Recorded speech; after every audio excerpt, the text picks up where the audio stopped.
Hi, this is Elle and welcome to another makeover. Ang makeover natin today is yung studio and office room sa House of Elle. Sa mga hindi updated sa inyo, yan na lahat yung mga lumabas sa series natin. And kung mapapansin nyo, andito tayo ngayon sa labas dahil isasama ko kayo, magsha-shopping tayo ngayon. Meron tayong ihahatid sa apartment. And I wanna thank Ford for partnering with me for this video. Yes naman, so they lend me this Ford territory for me to try out. Dahil actually, nasa market kami, naghahanap din kami ng kotse. Feeling ko sa panahon ngayon, kailangan na ulit ng private na car. So sobrang excited akong i-test to dahil actually yan yung gusto ko. Naghahanap ako ng mini SUV. Sobrang excited na ako i-try. So alika, mag-shopping na tayo. Pero before that, please do subscribe to my channel for more home makeovers, design tips, design advice, and you may also follow me on Instagram. So, alika na, shopping na tayo. Excited ako mag-drive ng brand new na kotse, tsaka ang daming yung bagay na gusto kong itry. Nakakatuwa siya. And ang ganda ng interior niya, as in interior pa rin talaga, pero very, ang luxurious ng feel niya. Tsaka ito yung favorite ko. Wait, tignan nyo, tignan nyo. May moonroof siya hanggang dulo, like ang laki. Wait, ito pa. Balik na natin kasi alis na tayo, pero nakakaaliw. So, i-drive na natin to. Mamimili tayo ng tela para dun sa project natin ngayon. Originally, yung apartment, brown, yellow yung itsura niya. Kaya eto, papakita ko sa inyo kung ano na yung mga transformation niya currently. Time, space, warp, ngayon din. So, ito yung room. And hindi ko naman ito gagawing bedroom dahil dito sa buong apartment, ito yung pinakamaliwanag na area talaga. Paint ko lang ito ng light color, ganyan, para talagang fresh na fresh tayo. Tapos, dito sa kabilang side niya, itong buong wall na to is storage siya. As in, dulo-dulo. Pupunoy natin yan ng mga cute na gamit.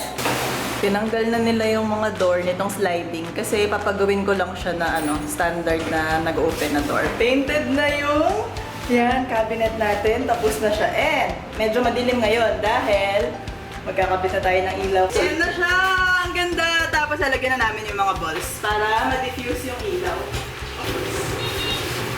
Ito na siya! Ayan! Perfection! Very fresh lang nung look natin. White lang yung walls. And basta sobrang cute. Cute na ng mga nagawa natin. And actually, sobrang laki na nung transformation natin.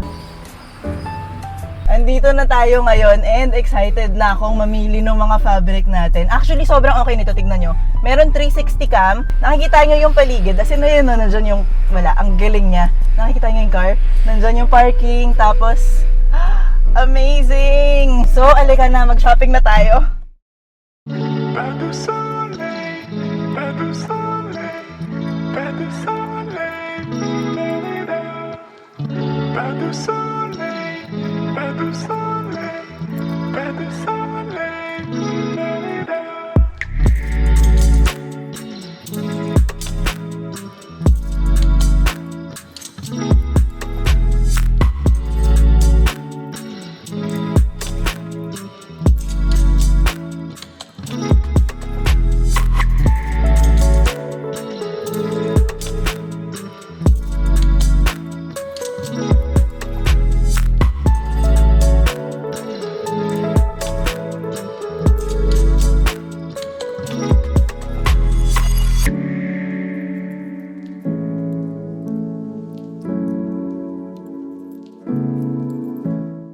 So, feeling ko ito yung para dun sa chair.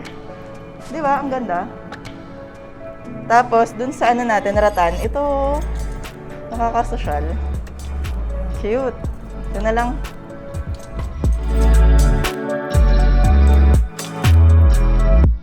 Habang nire-ready nila yung binili nating fabric, tingin muna tayo, meron daw plant store dun sa labas. Let's go. Oh, cute!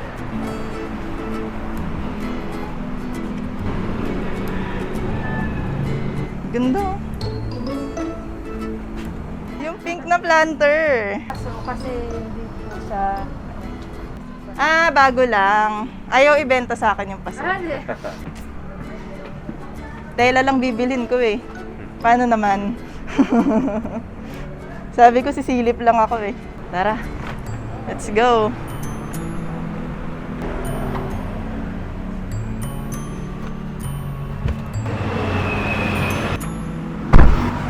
So, tapos na tayo mag-shopping. Ang next naman natin is may mga pipick upin tayo ng mga gamit namin sa bahay. Tapos, dadali natin doon sa apartment. Hindi namin pa binababa yung seat dun sa gitna. So, tignan natin kung kasya dito lang sa likod na side tong mga gamit natin. So, in fairness, na pagkasya nila tong mga gamit natin, akala ko talaga, like, kailangan ibaba yung middle seat para mapagkasya to. Sakto lang yung size, hindi sobrang laki, pero enough para pwede ako mamili, pwede ako mag-shopping, mag-transport ng mga gamit natin para sa makeover. So, dali na natin tong mga gamit na to. Let's go! Andito na yung mga gamit natin. Ayan, hello. Thank you. Hello. Look, ito yung binili nating tela. Ito yung velvet na rust. Tapos dito sa chair na to natin siya ilalagay, papabalot natin siya dyan. Tapos, itong tela naman na mauve, yun yung magiging cushion nitong ratan natin na sofa. Ang next naman natin is, i-DIY natin to. Sobrang magiging cute to. Meron tayong little DIY project ngayon. So, obviously, ayan, wala na yung mirror kasi nag-crack siya, tapos natuluyan na siya. So, ang gagawin natin sa kanya, ito, mag-staple tayo dun sa likod niya. Lalagyan natin siya nitong suliya. Ow! May mga konti pa akong isi-staple gun, tapos sasabit na natin. Last day na nung makeover natin ngayon, mag-i-install tayo ng curtain, meron pa tayo mga ibang i-decorate, at ngayon i-deliver yung upholstery natin, kaya halika, punta na tayo sa apartment. Let's go! Excited na ako sa reveal natin dahil sobrang cute na. Feeling ko sobrang magiging cute tong office na to. So, share ko lang din, sobra akong naaaliw dito kasi ang dami yung high-tech na bagay talaga. Since sobrang happy ako dito dahil compatible siya sa needs ko kasi gusto ko talaga nung sakto yung size, like perfect yung size niya for me. Bili na ba tayo? Yes! Tara, mag-makeover na tayo! Let's go!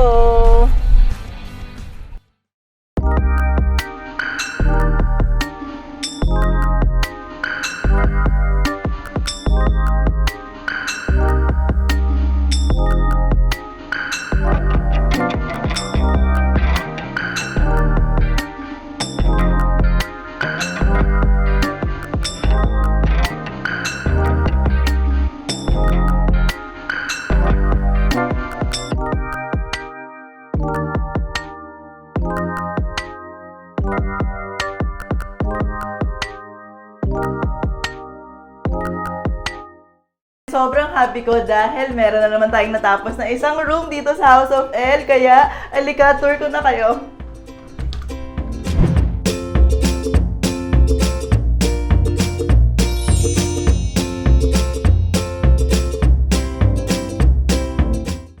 Pagpasok natin dito sa room, itong side na to, nakita nyo na to, na-share ko na to sa mga dating update natin. Pero sobra pa rin nung in love talaga. Check nga yung video natin about dun sa paint colors dito sa apartment. And dito naman sa corner na to, nag-set up tayo ng additional storage dito. And this piece is from Blim's Furniture. Sobrang yung perfect. I love the color. Ang dami nating malalagay dito. Excited na akong punuin to. Dito naman sa corner na to, dahil may blank space siya, gusto ko lang lagyan ng something. And sobrang perfect nitong piece na to from Arachne. Wala, ang ganda niya. Tapos bumagay siya sa room. Actually, nagkaroon ng theme tong room na to na hindi ko naman sinasadya. Marami tayong round, marami tayong arc, circle. Mamaya share ko sa inyo lahat. And ang ganda niya dahil nakaka-soft yung mga shape na yun dito. Tapos, naglagay rin tayo nitong phone. Wait.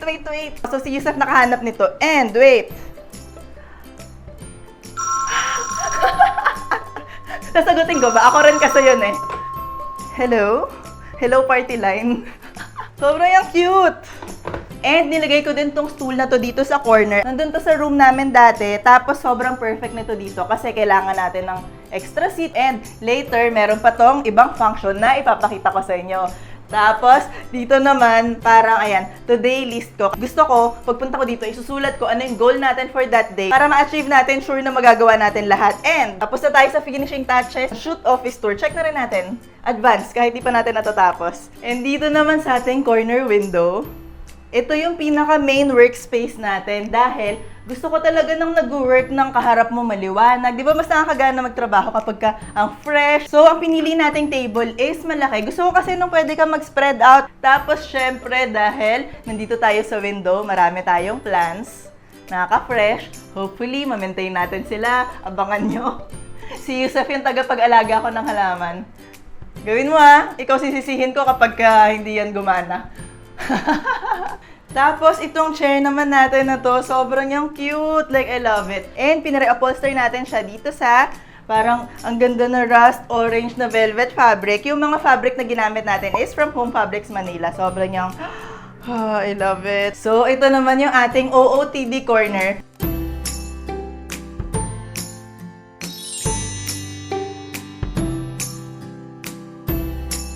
Yung mirror natin is from Serini, Manila. Ang ganda-ganda niya. Ayan, isa yan, di ba? Sabi ko kanina, arc, round. Kung makikita niyo to, arc. Tapos, meron tayo ditong corner lamp na bilog din. And yung kanina, di ba, yung mga smaller plants natin nandun sa table natin. Yung mga bigger naman, nilagay natin dito sa tabi ng mirror. And isa pa dun sa round theme natin is itong light fixture natin.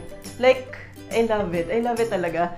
Meron siyang gold, simple lang, tapos yung mga round niya. Dito naman sa wall na to, naglagay tayo dito ng mini frame gallery natin. Sobrang cute nitong artwork niya. This is from Cray PH. Andito rin yung theme natin, no? Meron tayong arc, meron tayong bilog. And itong DIY natin na sulian na frame. Dahil sulian na yung likod niya, ang dali niyang lagyan ng mga photo, pwede kang mag-creative. Tapos, meron pa siyang shelf. Lagay tayo syempre ng additional plant. Tapos, nag-match din siya dito sa ratan natin na meron ding arc yung sandalan. Like, sobrang kong love to. Tapos, meron tong storage, meron siyang drawer, and pinilagay natin tong velvet na cushion. Like, I love it. Tapos, nilagay ko dito yung vintage namin na side table. Dati, lumang-luma na to, nasa bahay namin dati. Tapos, pinalabas natin yung wood. Ang ganda niya, bumagay rin siya. Like, nagkaroon ng soul yung place, di ba? Pag naglalagay kayo ng mga vintage pieces. And, yung sinasabi ko kanina na isa pang purpose ng stool natin.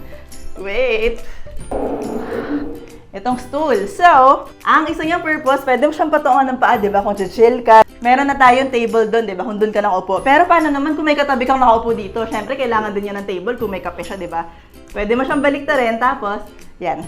Dito yung gagamitin mong table para dito sa setup na to. Sige nga, try natin.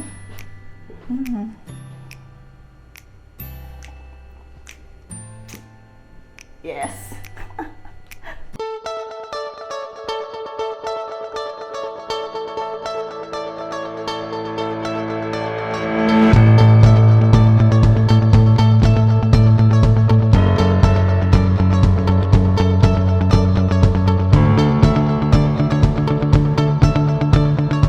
I'm so pleased dito sa result ng room natin, as in na-achieve niya kung ano yung naisip ko. Tsaka kasi diba, dun sa ibang part ng apartment, yung pagka-pink natin was very pink, ganyan. Pero dito yung palette natin, mas calm. Nandiyan pa rin, may mga pink touches tayo. Actually, kung maalala nyo, dun sa empty apartment tour natin, meron akong pinakita, yung mga dinrowing ko. Nung una ko nakita ata yung apartment, dinrowing ko na yon, ganon. So, nakuha ba natin? Medyo na-achieve ba natin yung goal natin? Tignan nga natin. Achieve naman natin, di ba? Parang meron lang konting element na naiba, pero yung feel and yung vibe, nakuha natin. And super thank you again to Ford for partnering with me for this video. Sobrang na-appreciate ko yung trust, di ba? Na-enjoy ko yung Ford Territory. Yun yung car na gamit natin kanina. Sobrang yung okay for my lifestyle, as in, magiging useful siya talaga. Tapos maliban doon, ang ganda ng itsura niya, ang ganda ng interior, and ang dami pa niyang features na like useful. Di ba nakita niyo kanina yung 360 camera, tapos meron siyang wireless charging, tapos meron tayong moonroof. Basta, very promising. Promising talaga. As in, pwede nyo siyang top contender kapag ka nagpaplano kayong bumili ng car. Check out nyo yung Ford Territory dahil wala, na-happy akong gamitin talaga siya. Ayun lang, kung nagustuhan nyo tong video natin, please like and do subscribe to my channel for more home makeovers, design tips, design advice, and you may also follow me on Instagram. Until next time, bye!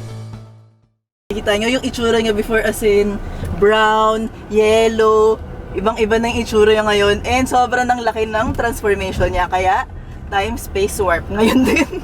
Nicole rin alam. Nagulat ako. Nabitin ah. 不思議不思議まか不思議うわ不思議不思議まか不思議うわ